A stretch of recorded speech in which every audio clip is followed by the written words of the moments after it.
tervetuloa minunkin puolestani tähän Turnen järjestämään sekoituswebinaariin, jossa tullaan tänään kyllä keskittymään aika vahvasti jauheiden sekoittamiseen. Ja saattoi olla, että ihan alussa, kun tätä mietittiin, ajateltiin vähän laajemminkin tästä puhua, mutta tästä varmasti tulee vähän sellainen osittain pikkusen tykitys tästä esityksestä tässä pelkästään tässä jauheasioissa ja jauheiden sekoittamiseen liittyvässä asiassa. Katsotaan, että mun kalvot lähtee liikkeelle. Tosiaan minun nimeni on Jari Valkama ja toimin täällä Turnella tuotepäällikkönä, tuotevastaavana ja mun eräs mun päämiehistäni on nimenomaan Dietrich Engineering Consultants, sveitsiläinen yritys, joka tuo hyvin paljon ja rakentaa hyvin paljon kaikenlaisia niin kuin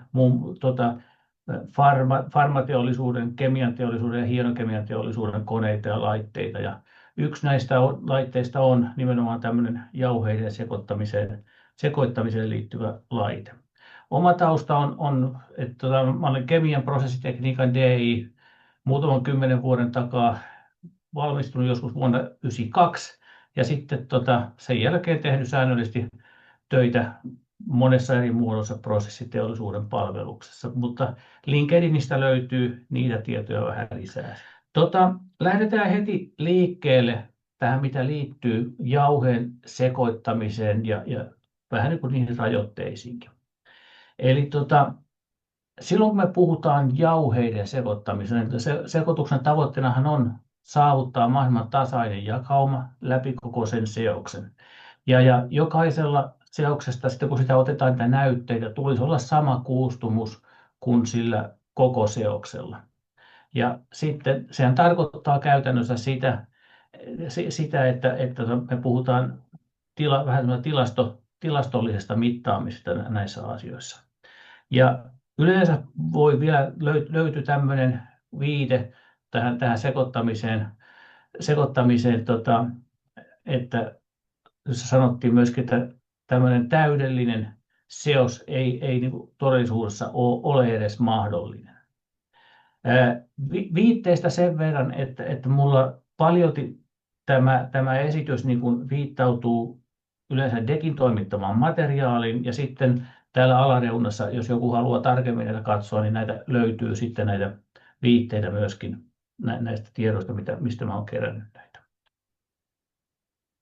No sitten jos me mietitään tämmöistä jauhesekoituksen erityispiirteitä, niin itsessään siis sekoittaminen, sekoitus, niin se on todella monimutkainen prosessi. Tätä ei pari sanaa Turnesta ja nyt minkälainen me ollaan tosiaan jauhesekoitusta. Eli että historian nesteistä me voitaisiin tämmöinen teknologian kauppatalo. En sano, että se on helpompaa sen yhtiön perusti vuonna 1962, on ehkä säännönmukaisen Ruotsiin. Sieltä löytyy tarpeesta. Markkinoilla ei ollut oikein toista yritystä, joka toi mallia, jolla voidaan virtauksia ja nesteen tekniikassa tarvittavia kaikenlaisia mallinprosessilaitteita Ruotsissa. Ja tämä on enemmän sellaista, tästä tuli tarve sitten perustaa sellaista todellakin sellaista myöhemmin. Tämä on tosiaan kasvanut ja meillä on tosiaan korttiesimerkkiä vielä vähän pääkonttori Tukholmassa. Eli nämä sivukonttorit Kööpenhaminassa, Helsingissä, Riikassa ja Bosnanissa. Ja markkina-alueena meillä on tämä Itämeren ympäristö, tämmöinen täydellinen segregaatio, eli me pistetään kerroksittain johonkin laitteeseen sekoittimeen aineita. Meillä on tällä hetkellä parikymmentä partneria, me kuvitellaan sen olevan täydellisesti sekoittuminen. Sen pitäisi olla näyttää tämmöisiä, joiden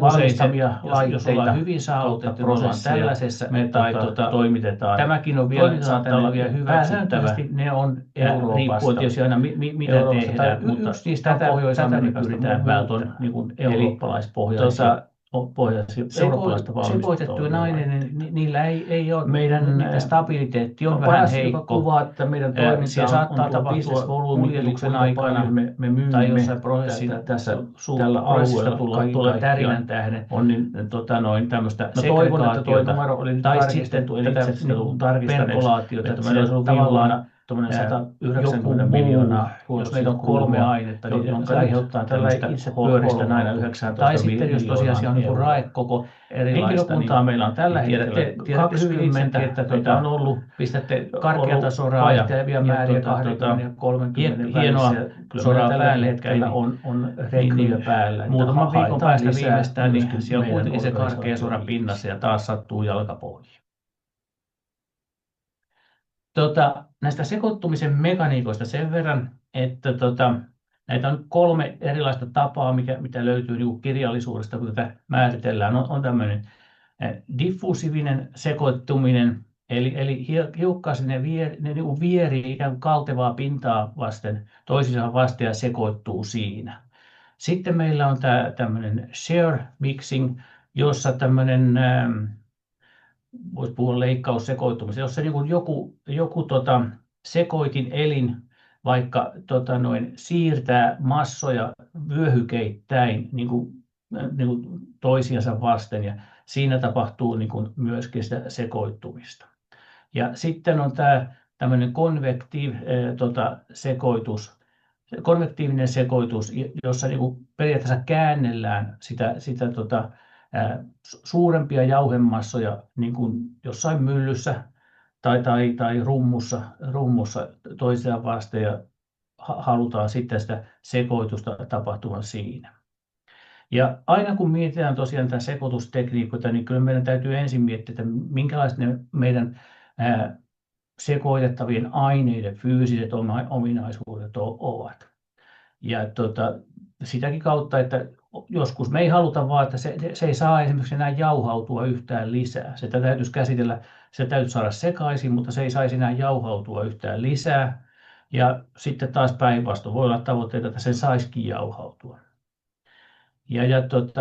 Ja sitten jos siellä on niin tosiaan eri kokoisia, niin niillä on se sekoitus tulisi valita sillä tavalla, että ne eivät segregoitu, tulisi niin sitä kerroksellisuutta, ettei ne hienot hiukkaset menisi omaan kerrokseensa ja karkeammat omaansa. Tässä on nyt sitten tämmöisiä kuvassa muutamia semmoisia perinteisiä sekoituslaitteita. Eli ensimmäisenä tässä on nämä diffusiiviset sekoittimet. Mä katson tuosta. No ei, kyllä se aika isolla näkyy kuitenkin nämä kuvassa.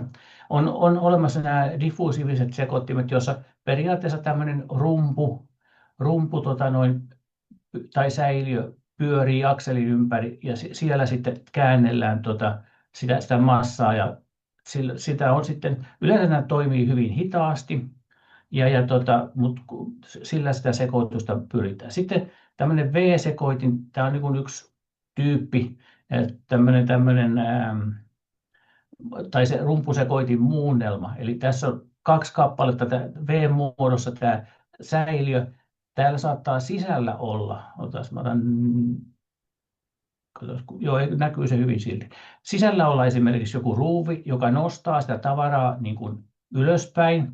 Sitten tässä on poikittain, saattaa olla ruuvi, joka siirtää sitä poikittain. Täällä pohjassa saattaa olla vielä yksi sekoitin, joka niin kuin tavallaan pitää sitä sekoitusta yllä. Ja tämä on jo vähän niin kuin tehokkaampi versio näistä, mutta nämä on niin kuin tyypillinen mekaaninen sekoitin.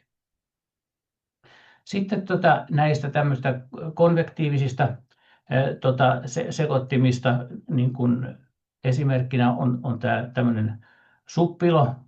Täällä on, nyt mä otan tuon suurennuslasin tuon käyttöön. Täällä päällä, katsotaan saanko mä samaan aikaan ei. Laserpointeri ei toimi samaan aikaan. No, sitten te näette, että täällä päällä on niin kuin yleensä sitten keskisekoitin, joka sekoittaa tässä vaakasuunnassa. Täällä saattaa tässä reunassa on ruuvi, joka kanssa myöskin nostaa sieltä reunaa pitkin ylöspäin meneviä. Ja sitten täällä on pohjasekoitin, jota yleensä käytetään sitten siihen, että se siilosta saataisiin valumaan tavara paremmin ulos. Vieressä tässä on sitten tämmöinen spiraali tai nauha sekoitin, jossa tehdään näitä samoja asioita niin kuin vaakasuunnassa.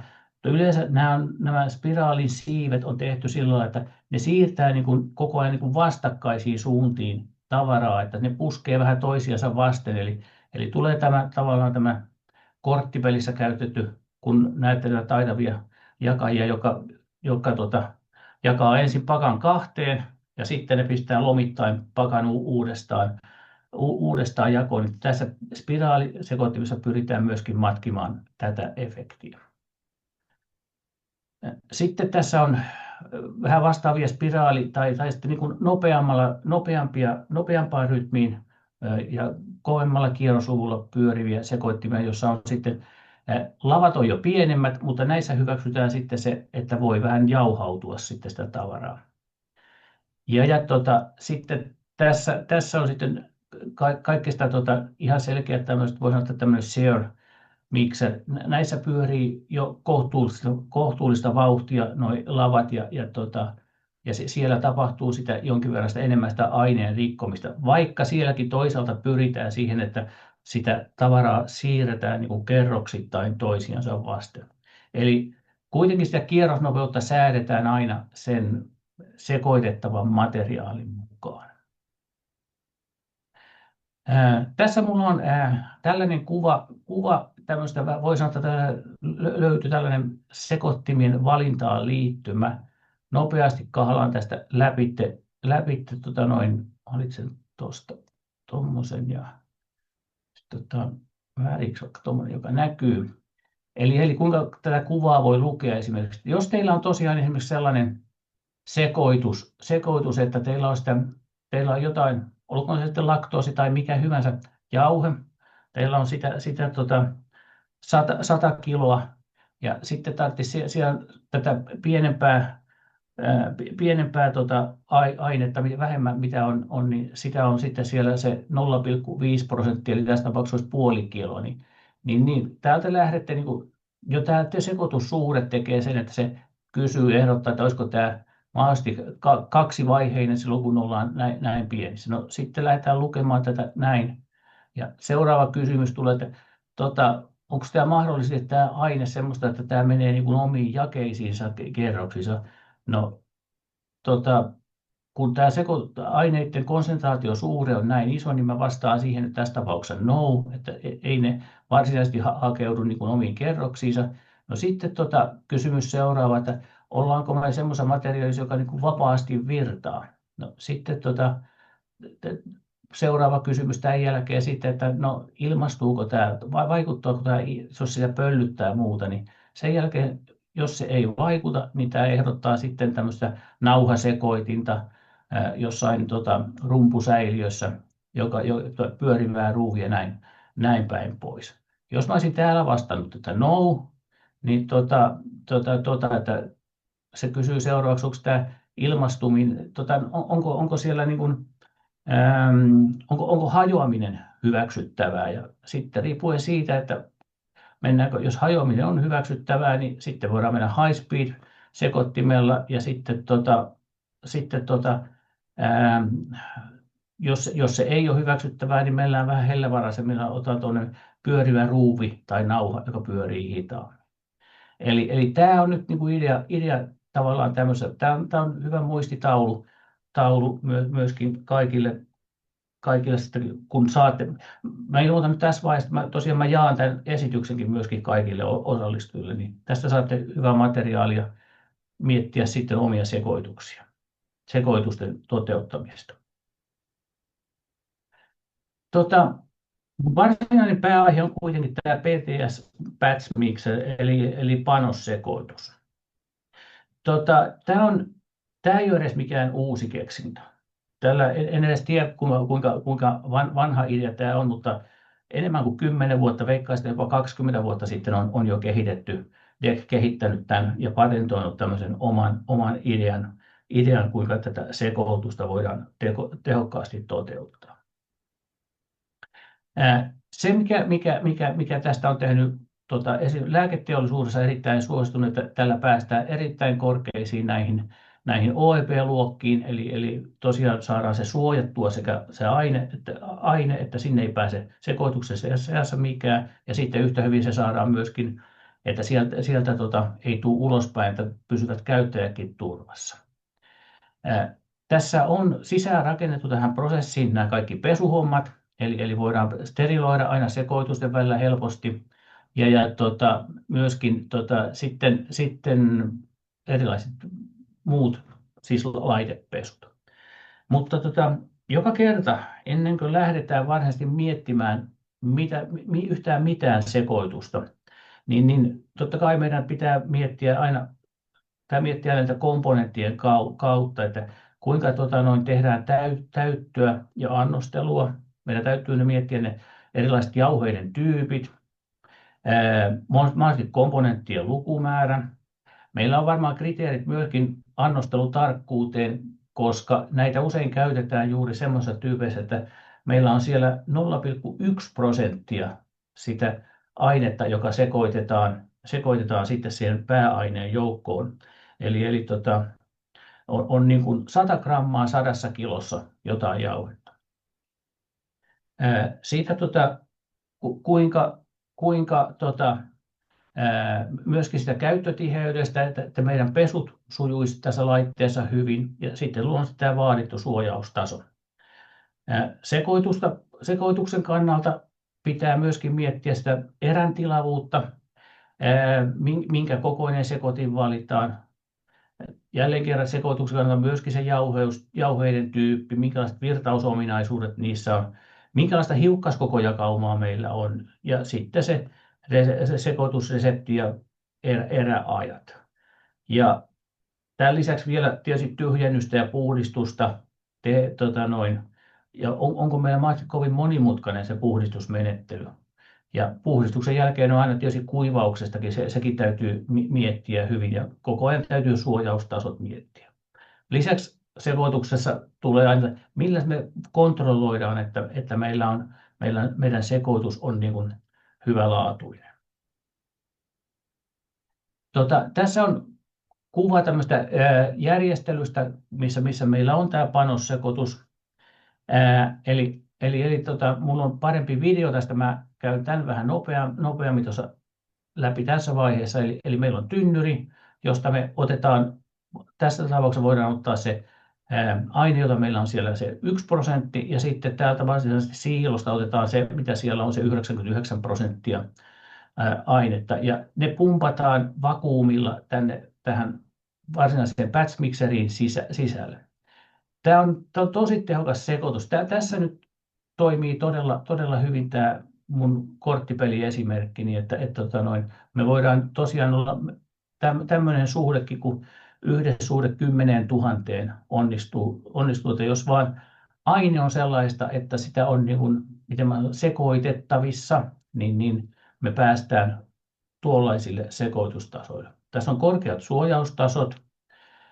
Tässä sekoittimessa on laaja säätöskaala. Tätä ei tarvitse, se on ihan sama, täytättekö tämä 10% tasolle vai 100% tasolle. Aina tapahtuu tämä sekoitus yhtä tehokkaasti.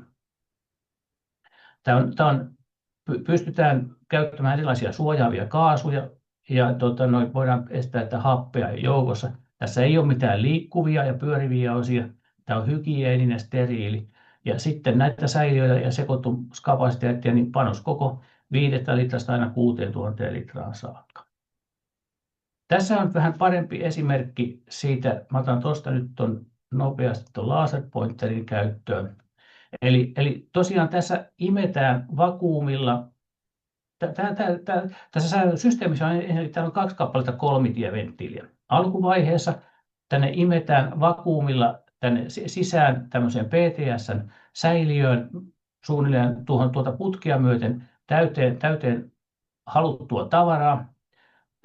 Vakuumi tulee imu täältä. Tuossa välissä meillä on suodatin, ja sitten paineella, sen jälkeen kun tämä on putkea myöten täynnä, täältä aukeaa seuraava läppäventtiili, ja 3 paarin paineella tyhjennetään se tänne säiliöön. Ja sen jälkeen kun tämä säiliö on riittävän täynnä, niin jauheen sekoitus se tapahtuu kierrättämällä tätä säiliössä olevaa massaa ennalta määrätyn ajan. Ja kierrätys tapahtuu niin, että tosiaan molemmilta puolilta tulee tästäkin kolmitieventtiili, kierrätetään tänne ylös tavaraa, sen jälkeen puhalletaan tähän jakajaan tämä koko massa ja sen jälkeen, eli niin tämä tapahtuu tässä niin se sekoittuminen. Ensimmäinen vaihe sekoittumista tapahtuu täällä PTS-sylinterin sisällä. Sekoittumista tapahtuu myöskin tässä siirtovaiheessa ja sitten tässä on vielä jakaja, joka sekoittaa koko ajan sitä ainetta. Tänne on lisäaineiden syöttö aika yksinkertaista. Voidaan käyttää jossain vaiheessa niin myöskin imeä niitä lisää sinne, mikä ne tarvitaan. Sitten tähän on saatavissa näytteenottolaitteet myöskin. Kiitos, noin. Sen verran tästä itse asiassa tästä siirrosta, minkä takia mä myöskin pidän tästä PTS:stä, varsinkin näissä tapauksissa, kun täytyy sitä ainetta käsitellä vähän hellävaraisemmin. Eli täällä on tämän alhainen siirtonopeus tuolla vakuumiputkessa on 1-3 metriä sekunnissa. Se käsittelee sitä ainetta aika rauhallisesti. Ja koska myöskin rauhallinen siirto, niin tässä myöskin tämä tämmöinen minimum ignition energy taso, eli tämmöinen herkästi syttyvän aineen niin kun se pysyy koko ajan alle 1 millijoulen, niin ei tapahdu mitään pölyräjähdyksiä eikä mitään. Tässä ei tapahdu jauhautumista, ei segregaatiota ja tässä on hyvä suojaustaso kaiken aikaa. Mutta ideaalisesti just tämä on aika semmoinen plugivirtauksella siirtyy eteenpäin koko ajan tuolla painelma vakuumiputkessa. Sen verran näistä, mun on koko ajan kiirutettava vauhtia tässä, niin sen verran näistä laitteiden kapasiteeteista. Tosiaan mä taisin sanoa, että siellä on 5 litraa pienin, itse asiassa pienin on 2-litrainen. Tai oikeastaan sillä 5 litraa, sitä ei tarvitse vaan täyttää. 5 litraa saattaa olla se pienin tämmöinen batch mixer-laite, niin mutta sillä voidaan ajaa tämmöisiä 2 litran eriä. Ja suurimmat on tuollaisia 6000 litran yksiköitä. Lisäksi materiaaleista hastelloi voidaan, jos tarvitaan, löytyy tyypillisesti nämä on niin kuin noita ruostumaton ja hapon kestävää AISI 316L-tyyppistä ruostumaton terästä. Luonnollisesti nämä on hygienisiä, niihin voidaan tähän säiliön kylkeen laittaa punnitusantorit. Lisäksi näistä voidaan tehdä näitä mobiiliyksiköitä, jolloin pistetään pyörät alle, voidaan siirtää niitä huoneesta tai tehtaan osasta toiseen. Pohjalle voidaan laittaa paakun murskausta, tärytintä, jos on vähän heikosti virtaavampi aine, ja sitten tosiaan automaattiset näytteenotot.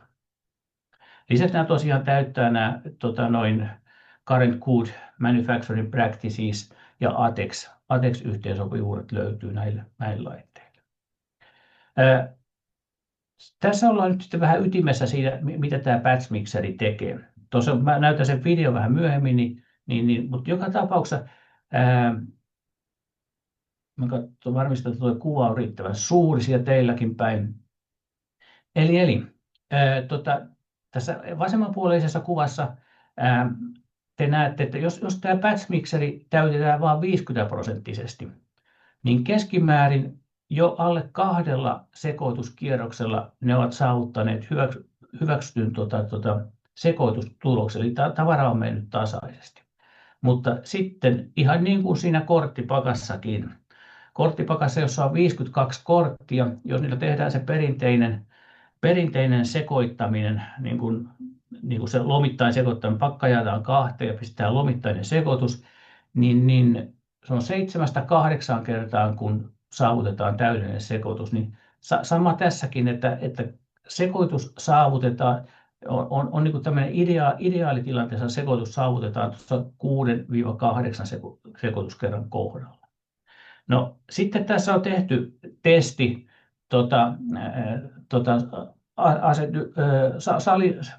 salisylihapolla ja laktoosilla niin, että se on 1/1000.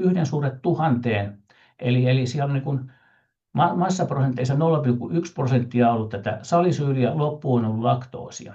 Niin täällä on havaittavissa, että se on noin 10 kerran kohdalla aletaan saavuttaa jo niin kuin tuommoisen Kun tuo massasuhde on tuo 0,1%, niin me aletaan olemaan niin kuin heittely alkaa olemaan 0,05 päässä tästä tavoitellusta. Ja sitten kun meillä on 25 kertaa kiertänyt tuon laitteen ympäri, niin sitten me aletaan olla jo hyvin lähellä tuota 0,1. Eli meillä on tosiaan tasaisesti jakautunut tässä tapauksessa salisylihappo sinne laktoosin joukkoon. Tässä lisää hiukan näitä tämmöisiä käytännön kokeita. Tässä on ollut 15, 30, 50 kilon eriä, ja sitten tämä batch-mikserin koko on ollut 100 litraa, niin edelleen tällä 0,1 suhteella, niin katsotaan, tuosta vähän paremmin näkee, niin nämä aika pian kaikissa erissä hakeutunut sinne kuitenkin jo ennen sitä 8, niin on jouduttu hyvin lähelle sitä tavoiteltua tasoa, mikä tuossa on. Ja sitten kun on vielä menty tiukemmalle, eli onkin massasuhteet 0,01 massaprosenttia, niin sitten näkyy täällä, että se ehkä tarvitsee jo sitten, no okei, aika hyvä taso on saavutettu vähän ennen 20 kierrosta. Eli tämä alkaa todellakin tasoittumaan tämän jälkeen ja homogenisoitumaan tämä seos. Tässä on hiukan esimerkkiä toisenlaista aineista ja kierroista. Eli se on sekoitettu natriumkarbonaattia 0,9 kiloa, 600 mikron ollut raekoko, ja sitten siihen on pistetty karbon eli hiiltä niin 0,1%, eli jonka raekoko 10 mikronia.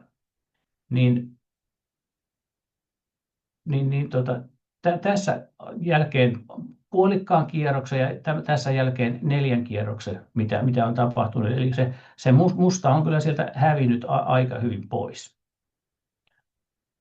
Tuossa on vastaava esitetty sitten niin kuin tässä niin kuin graafisessa muodossa. Tässä mä näytän. Tässä on itse asiassa, koska pesuprosessi batch-mikserissä ja itse asiassa täyttö kautta sekoitusprosessi ovat samanlaiset, niin tässä koitan näyttää teille. Okei.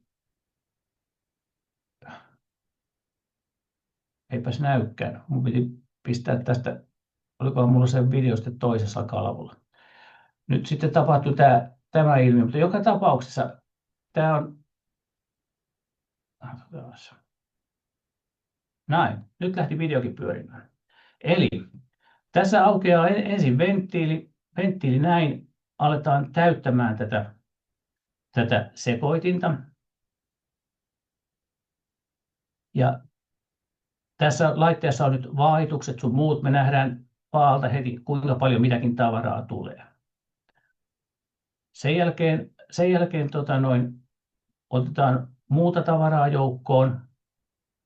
Eli tässä näette, että sinne syntyy tässä vaiheessa jo monenlaista kerroksellisuutta tähän sekoituksessa tapahtuu.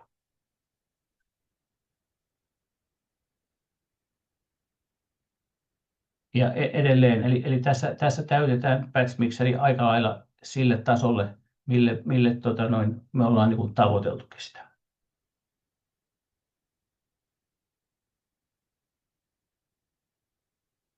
Ja nyt alkaa sitten varsinainen sekoitusvaihe.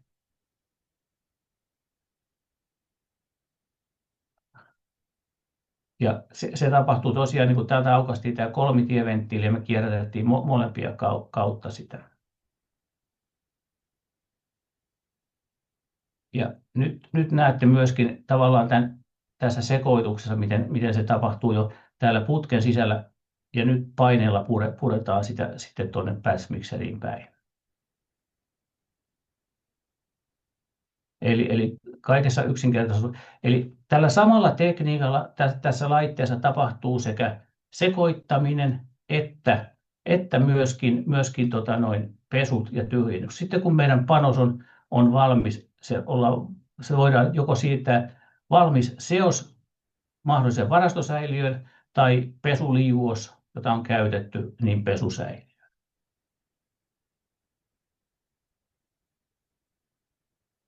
Ja sitten tästä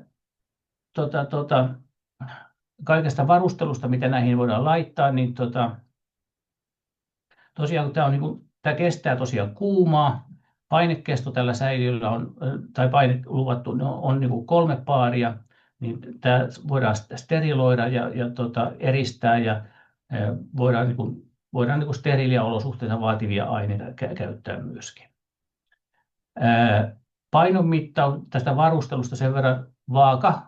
Tuossa on tyypillisesti, voidaan tuohon runkorakenteeseen laittaa ja siitä saadaan erittäin tarkat annostelut aikaiseksi. Sitten tässä muusta varustelusta täällä on näitä paakunmurskaimia, joka voidaan sitten, jos meillä on sellainen aine, joka tarvitsee paakunmurskausta, niin se voidaan laittaa tänne pohjalle myöskin.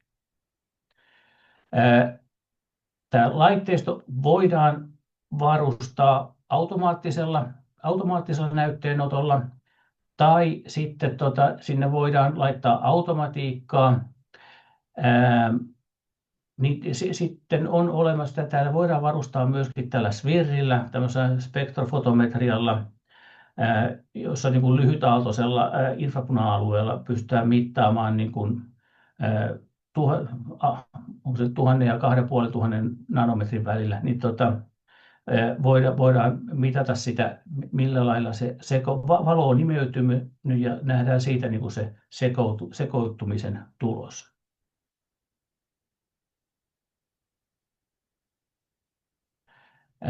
Tässä on muutama kappale sitten näitä erilaisia järjestelyitä. Eli tässä nyt on semmoinen kaikessa yksinkertaisuus, minkälainen tämä on, voi olla tämä systeemi. Eli meillä on siilo. Sitten me laitetaan mahdollisesti jotain lisäainetta sinne joukkoon tämmöisen isolaattorin sisällä. Ja sitten sen jälkeen laitetaan mikseriin se, jonka jälkeen kaikki pumpataan. Tässä mahdollisesti siihen varastosäiliöön. Tässä on tällaiset prosessissa on niin meillä on 3 kappaletta tämmöisiä PTS-vakuumi-imulaitteita. Niitä täällä on 1, miksarin päällä on 1 ja sitten täällä varastopussin päällä on 1. Ja kaikki tämä vastaa nyt OEP4-luokitusta tällainen varustelu. Ja sitten kun halutaan tehdä se steriileissä olosuhteissa, niin täällä on sitten tämmöiset kuivausrummut, joiden perässä on jonkinlainen linjajauhatus. Sitten on tälle aineelle sekoitus ja sitten steriileissä olosuhteissa lopuksi isolaattorisella tehdään pakkaus näille mahdollisille tuotteille. Ja myöskään tällaiset raskasmetallijauheet eivät tällä pystytään kyllä niin kuin hyvin laajaa kirjoa materiaalia käsittelemään. Eli tämä on näitä tämmöisiä akkuteollisuuden käyttämiä silloin, kun mennään mahdollisesti näitä raskasmetallijauheita ruvetaan sekoittamaan. Ja tosiaan annostelutarkkuus liittyy myöskin näihin kaikkiin sekä PTS:ään että tähän batch-mikseriin. Batch-mikseri varustettuna vaa'alla plus PTS, niin me pystytään todella äärimmäisen tarkasti melkein gramman jopa alle, sitten kun on pienissä yksilöissä kyllä, niin alle grammankin massoja mittaamaan. Loppupäätelmänä, niin tämä on batch mixer, niin se sekoittaa tehokkaasti eri ominaisuuksilla valmistettuja jauheita linjassa ja suljetussa tilassa. Tämä erityisesti sopii hienokemian teollisuuden sovelluksiin, jossa on käsiteltävä useita vaikuttavia aineita.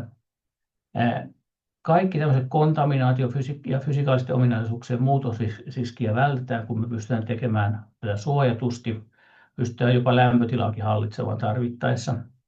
Ja sitten tämä on helposti integroitavissa monenlaisiin erilaisiin prosessilinjoihin. Tämä on Tämä on omalla laillansa yksinkertainen laite, ainakin kytkentänsä kannalta, ja mutta paljon tähän on täytynyt tutkimustyötä tehdä, että on nämä tulokset saavutettu.